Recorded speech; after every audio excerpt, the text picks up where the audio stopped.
नमस्ते, का हाल चाल बा। कृष्ण जन्माष्टमी की आप लोगों को बहुत बहुत शुभकामनाएं। देखिए, मानती हूँ कि बहुत लेट आ गई है वीडियो। अभी नवरात्रि का पहला दिन है और आज वीडियो आई है, लेकिन हाँ, मेरी तबीयत थोड़ी ख़राब हो गई थी और मैं कहीं बाहर चली गई थी।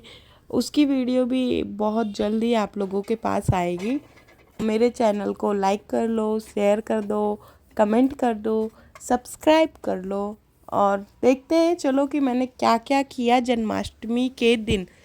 तो सबसे पहले घर की साफ़ सफाई, बर्तन ये सब कर दिया, क्योंकि जहाँ साफ़ रहता है ना, वहाँ काम करने में मज़ा आता है और वहाँ प्रभु भी आते हैं। तो देखिए, मेरा मानना एक चीज़ ये है कि हमें ऐसा लगता है कि हम व्रत रखते हैं तो भगवान खुश होते हैं, या व्रत रखने से ऐसा होता है, व्रत रखने से वैसा होता है।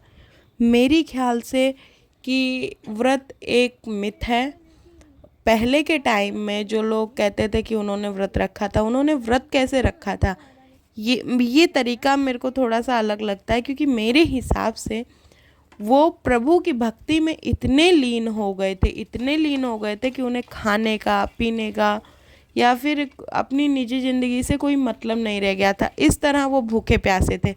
और आज की डेट में हम भूखे प्यासे कैसे रहते हैं कि जो हमने दिन भर तो हम भूखे प्यासे रहे, कुछ खा रहे, लेकिन प्रभु का नाम हमने एक बार भी नहीं लिया। तो खैर, बाकी तो अपनी अपनी सोच है।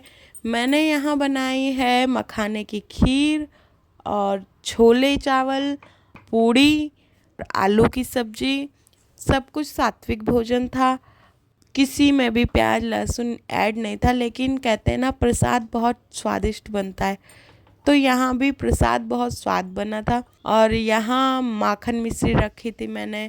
और जैसे जैसे खाना बनता जा रहा था ना, वैसे वैसे मैं उनके लिए थाली में अलग निकालती जा रही थी, क्योंकि ऐसा ना हो कि फिर कहीं कुछ हो जाए, इसलिए उनके लिए मैं निकालती हुई जा रही थी। जो जो बनता जा रहा था वैसे वैसे उनके लिए निकालती जा रही थी। हम मतलब ऐसा कुछ कि बहुत वीआईपी नहीं किए थे।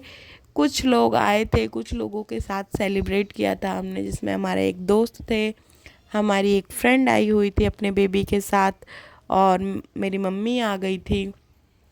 तो हम कुछ लोगों ने मिलके ही सेलिब्रेट किया था। फल वगैरह मैं पहले ही ला के रख चुकी थी और मैंने माला खुद ही बनाई थी, क्योंकि मेरे लड्डू गोपाल जी बहुत छोटे हैं, तो मैंने उनके हिसाब से बनाई थी और उनके लिए बनाई थी। अलग से फूल रखे थे, थोड़े फूल उनके लिए मुझे तोड़ने भी थे, तो मैंने सब कुछ कर लिया था। फिर उसके बाद मैं नहा के शाम को, और उसके बाद मैंने पूजा कर ली थी थोड़ी सी, क्योंकि उस वक्त लड्डू गोपाल को खीरे के साथ सुला दिया था। उसके बाद जो है यहाँ पे थोड़ी बहुत सजावट कर ली थी मैंने, जितनी हो सकी थी मुझसे। उसके बाद मैं खुद तैयार हो गई थी। मैंने ज़्यादा कुछ मेकअप नहीं किया था, सिर्फ हल्की सी मैंने लिपस्टिक लगा के और चंदन का टीका लगा लिया था, जिससे चेहरा बहुत निखर के आ गया था।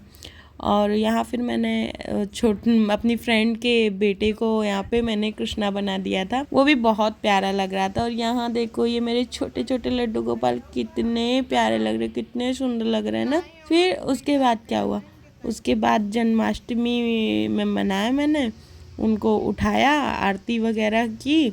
आरती वगैरह करने के बाद सबको खाना पीना खिलाने लगी थी। और यहाँ फिर हम लोग बैठ के ऐसे ही आरती वगैरह कर रहे थे, मतलब भजन वगैरह कर रहे थे, लड्डू गोपाल को झूला झुला रहे थे। और यहाँ हमारे जो कृष्ण कन्हैया थे वो गए थे सो। देखो ये से कैसे चलेगा। फिर उसके बाद बस ऐसे ही बीता सब कुछ। आप मुझे बताइएगा कमेंट करके कि आपको मेरा ये जन्माष्टमी ब्लॉग कैसे लगा। मेरे चैनल को सब्सक्राइब कर लो और उड़न पटोला को इंस्टाग्राम पे फॉलो कर लो। और अब जब यहाँ तक आ ही गए हो तो बिना लाइक, कमेंट और सब्सक्राइब किए बिना मत जाना। चलो bye bye, take care, see you.